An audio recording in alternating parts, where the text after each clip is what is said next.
Hi, welcome back to my channel. My name's Alyssa, and today I'll be talking about everything I plan to knit in 2023. Ready to take the dive this year? Take the plunge? Whatever, I'm gonna make it this year.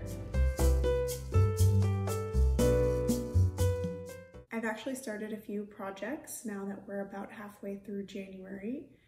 So number one is a granny stripes crochet blanket that I'm making for a friend who is having a baby in a few months.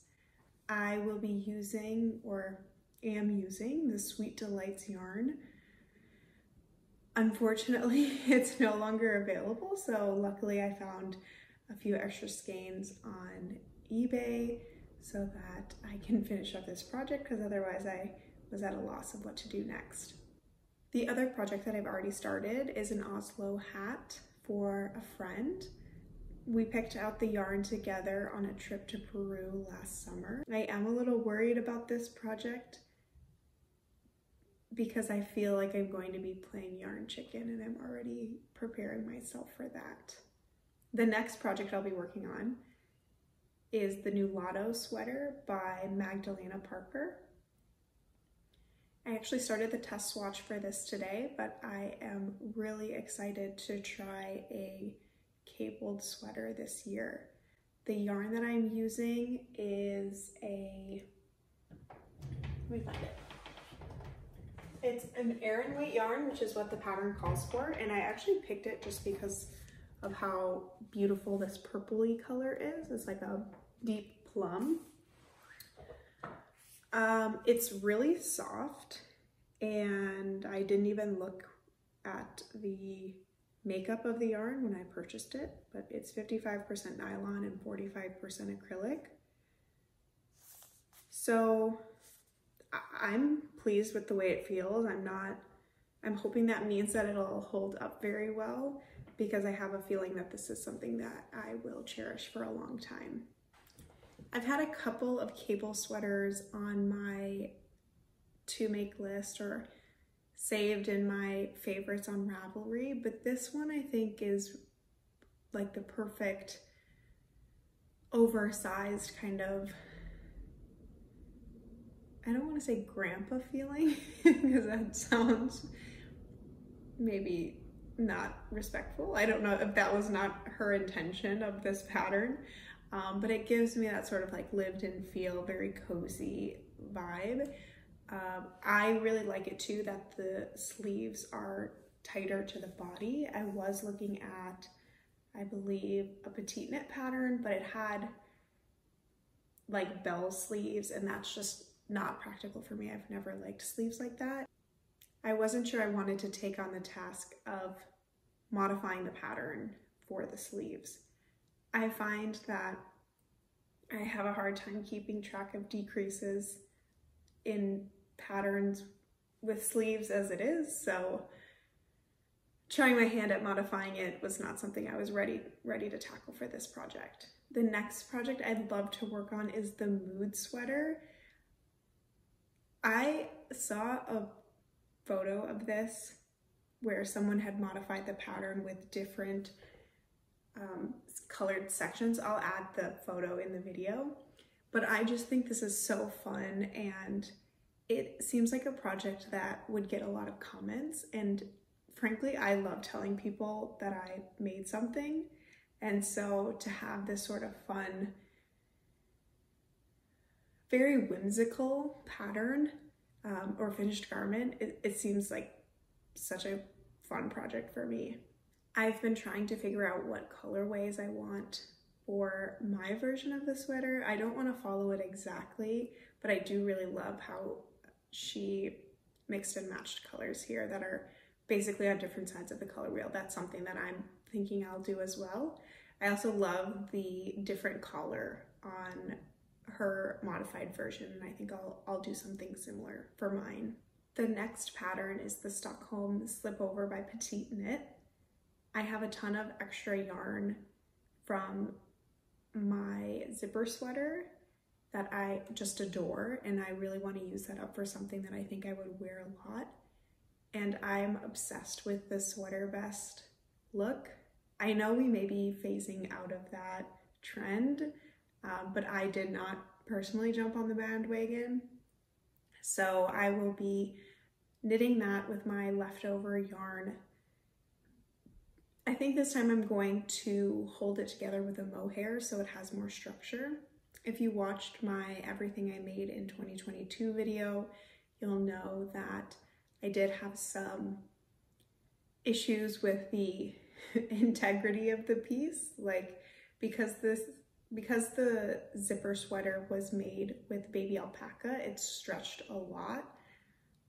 I modified the length for the zipper sweater so that wasn't an issue, but I want this to have a much tighter feel, and so I may knit it two together with a mohair.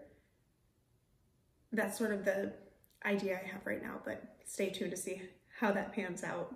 My next project that I'm super excited about is the Crazy Loopy Fur by Laerke Bagger. The year of 2023 is just being in a silly, goofy mood. Like, this sweater is amazing. It brings me so much joy, and I'm really excited to try this. First of all, try this pattern and this knitting technique, but also to wear this and style it. I think it's going to be so much fun. I know it's a pretty big undertaking, both time-wise and financially, so I'm hoping that I'll be able to score some pretty reasonably priced yarn. I think in her book, or in the pattern, it recommends like 40 balls of yarn, which just thinking about how much that would cost for even a very inexpensive yarn is like mind-boggling.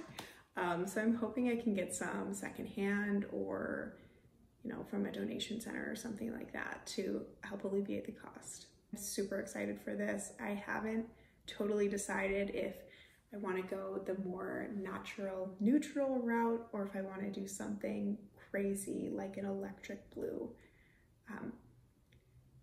For some reason, like, neon colors are really calling to me this year, which is very unlike me, but I'm embracing it and hoping to make some really cool pieces.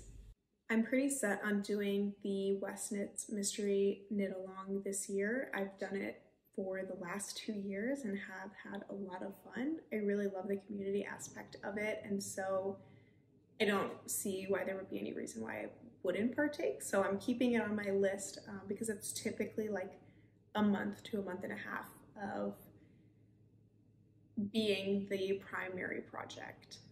The last pattern that I have picked out already is the Yokotop by Knitting for Olive.